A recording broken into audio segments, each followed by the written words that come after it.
يا صباحكم او مساءكم بهجة، انا بهجة واهلا بيكم في فيديو جديد. فيديو النهارده هيكون ريفيو شامل كامل متكامل عن كريم الايد من كيرا مور. فيلا بينا نبدا الفيديو. على فكره الريفيو ده اعتقد ان شاء الله مش هتلاقوا زيه على اليوتيوب، اصلا ما اعتقدش ان في حد عمل ريفيو عنه، بصراحه مش متاكده، بس انا ما صادفنيش ريفيو عنه، بس حبيت ان انا اسلط الضوء عليه، خصوصا ان هو سعره افيلبل لكل الناس، سعره بسيط جدا، وكمان شكله حلو وجميل، وغير المميزات الكتيره اللي فيها. من غير رغي كتير يلا بينا بسرعه نبدا الفيديو. اول حاجه عايزه اعرفكم على كل انواع الكريمات المرطبه بتاعه الايد والجسم الموجوده عند كيرا مور. اول حاجه عندهم اللوشن ده طبعا ينفع للجسم لترطيب الجسم، بيبقى نوعا ما خفيف. اللوشن ده كمان ممكن ان انت تحطيه للايد، هو للجسم بس عادي يعني ان انت تستخدميه لايدك.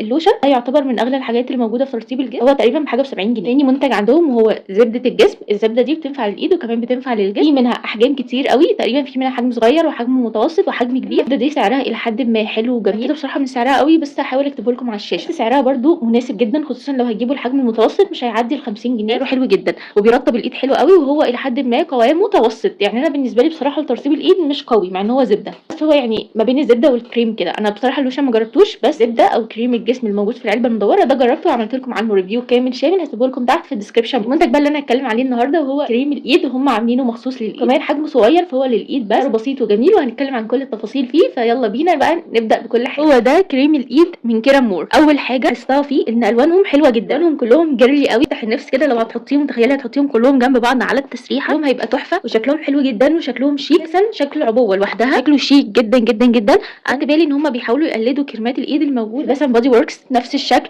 ويعتبر روايح قريبه منها، نفس الستايل، حتى الغطا هو نفس كل حاجه. فدي حاجه حلوه ان هم بيعملوا منتج شكله حلو وجميل بروايح حلوه وكواليتي حلوه، براند مصري. اول حاجه هوريكم بس كل منتج شكله عامل ازاي. ده اول منتج معانا، دي كلها كريمات للايد، هو ده شكله. بصوا التفاصيل بجد بصراحه عجبني، حاسه ان هم ابدعوا قوي في المنتج ده عن باقي المنتجات اللي عندهم. بصوا ده شكله بصراحه شيك قوي، حتى لو هتقدميه هديه هيبقى شكله حلو وجميل. السنت بتاعتها اسمها دارك كيس، معرفش دي بصراحه البرفيوم دارك كيس ولا لا، لان انا بصراحه ما شميتوش فمش هقدر احكم عنها. السنت بتاعته هاديه قوي وحلوه وجميله وفيمينين جدا، هي مش شجري وهي مش حاجه عود ولا حاجه خليجي ومش فواكه. بصوا هي حاجه كده سنت حلوه وجميله، بس سنت مألوفه، يعني انتوا لما تشموها تحسوا ان انتوا شميتوها قبل كده، ولكن انا مش قادر يجي في دماغي الحاجه اللي انا شميتها. بس سنت كده معروفه زي ما قلت لكم، هي لا شجري ولا فواكه ولا فريش كده ولا حاجه، بس تنفع لليل. سنت كده في النص بس فيمينين قوي، وزي ما قلت لكم ان هي هتكون مألوفه لما تشموها، بس حلو قوي بصراحه. التاني ده شكله الشكل بسنت ازرق شويه او لبن، بس برده التفاصيل على فكره كل واحده التفاصيل اللي فيها او الرسمه اللي تحت بتختلف شويه، كلهم رسمتهم عباره عن ورود كده اهو. الرسمه الثانيه معانا او الشكل التاني معانا بقى السنت اسمها فيري تيل،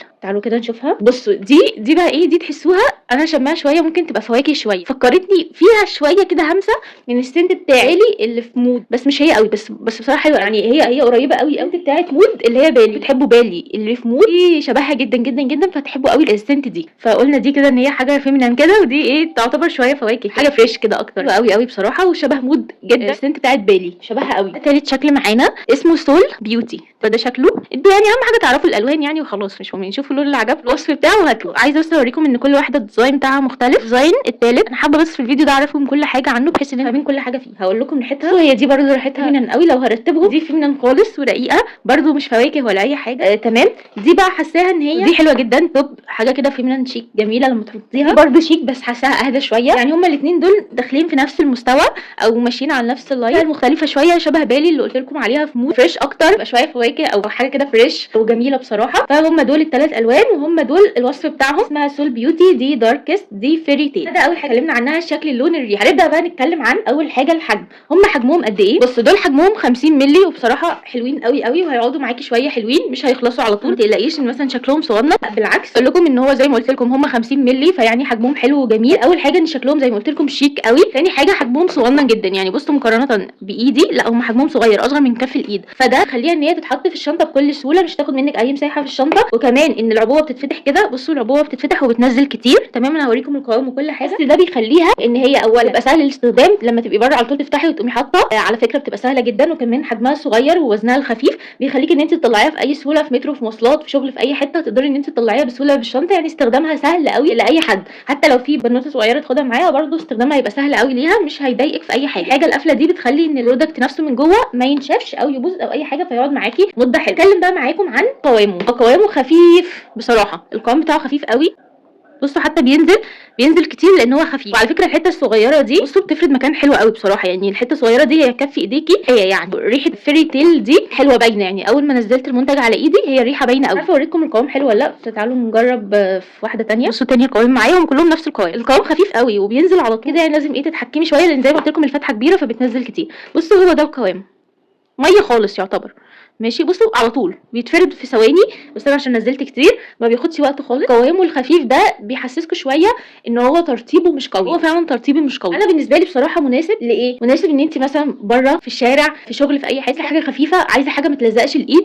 عايزه حاجه تدي لايدك ريحه حلوه وتديكي كده احساس فريش من غير ما تبقى فواحه، انت بس اللي تشميها كده. كمان حلو قوي في حته ان انت بره مش محتاجه زي ما قلت حاجه قوامها تقيل او حاجه تلزق او كده، هو حلو قوي مناسب ليكي وانت بره. في البيت هاتي اي منتج تقيل استخدميه براحتك، ان هو ينفع قوي في الصيف. اول حاجه روايحه فريش فتديكي احساس بس كده ان انت فريش وانت بره، وفي نفس الوقت هو قوامه خفيف فمش هيلزق في الحر وهيديكي الترطيب الحلو الجميل في الصيف. الشتاء زي ما قلت مش هينفعك طبعا تعتمدي عليه، لا لازم طبعا تعتمدي على حاجه ما يبقاش فيها روايح وحاجه قوامها تقيل عشان فعلا تقدر ترطب ايدك في الشتاء. لكن في الصيف عادي خالص اتس اوكي، مش هيحصل اي حاجه باذن الله. مبدئيا كده هو فيه فيتامين اي، كلهم فيهم فيتامين اي، وكمان كلهم فيهم زبده شيا هيساعد ان ايدك تترطب حلو. بس مع ذلك يعني زبده الشيا فيها تقريبا هي نسبه ضعيفه قوي. بصوا هي مكتوبه في اخر مكون او في المكون اللي قبل الاخير، وهي اصلا في العموم اول 5 منتجات بيتكتبوا بيبقى ليهم تاثير قوي، عشان كده زبده الشيا هتلاقي ان تاثيرها ضعيف، هي محطوطه بنسبه قليله مش نسبه كبيره. هو بس بيقول لك ايه ده بزبده الشيا عشان هو ايه ده هيرطب قوي وكده، لا هو ترطيبه ضعيف وتقريبا النسبه المحطوطه فيها نسبه قليله. هو فيه فيتامين اي تمام، دي برده حاجه حلوه. فيتامين اي هيديكي تغذيه حلوه للايد وهيديكي ترطيب، وزبده الشيا كده بنسبه بسيطه هتعمل لك ايه نعومه في الايد. زي ما قلت هو قوامه خفيف. هتكلم بقى على نقطه مهمه جدا جدا جدا جدا، هو ما ينفعش تحطيه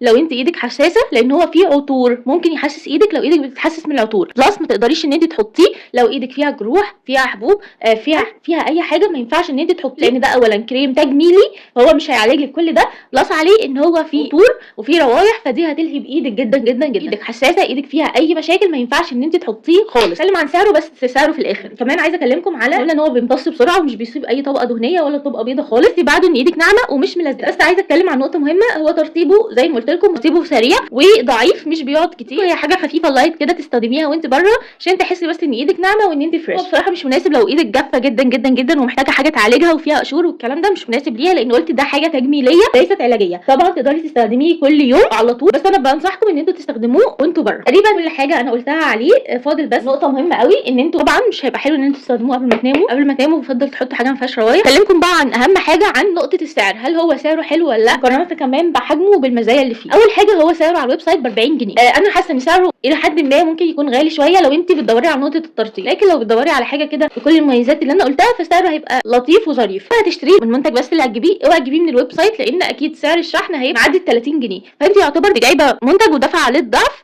ليه؟ يعني كانك جايباه ب 80 جنيه مش ب 40 جنيه. لو هتجيبيه وهتجيبي معاه منتجات كتير قوي تغطي سعر الشحن هاتيه هيبقى حلو وجميل. لو هتجيبيه هو لوحده زي ما قلت عشان تجربيه اوعي تجيبيه من الويب سايت او ما هتلاقوه في الصيدليات. كنت جايباه ب 28 جنيه فطبعا سعره حلو قوي ب 28 جنيه، سعره بسيط قوي ان هو ب 28 جنيه طبعا احسن من 40 جنيه، يعتبر جايباه ب 30 جنيه. فانا انصحكم ان انتوا تجيبوه من اي صيدليه عندكم بتبيع كل المنتجات دي. مش عارفين صيدليات بتبيع المنتجات دي، شوفوا اي صيدليات على النت. في تقريبا صيدليه اسمها صيدليه شفاء او شفاء، دي بتوصل اونلاين هتلاقوا كتير قوي. صيدليات ريتش برضه اعتقد موجوده في اماكن كتير بتوصل. صيدليات العزبي برضه فيها قسم كامل مخصوص بس للمنتجات دي وبتوصل. دوروا على النت هتلاقوا 100,000 صيدليه موجود فيها وبتوصل. وزي ما قلت لو ما لقيتوش في صيدليات ممكن تلاقوا في اماكن بس تعرفوا ان هي كويسه وبتجيب الحاجات اصليه.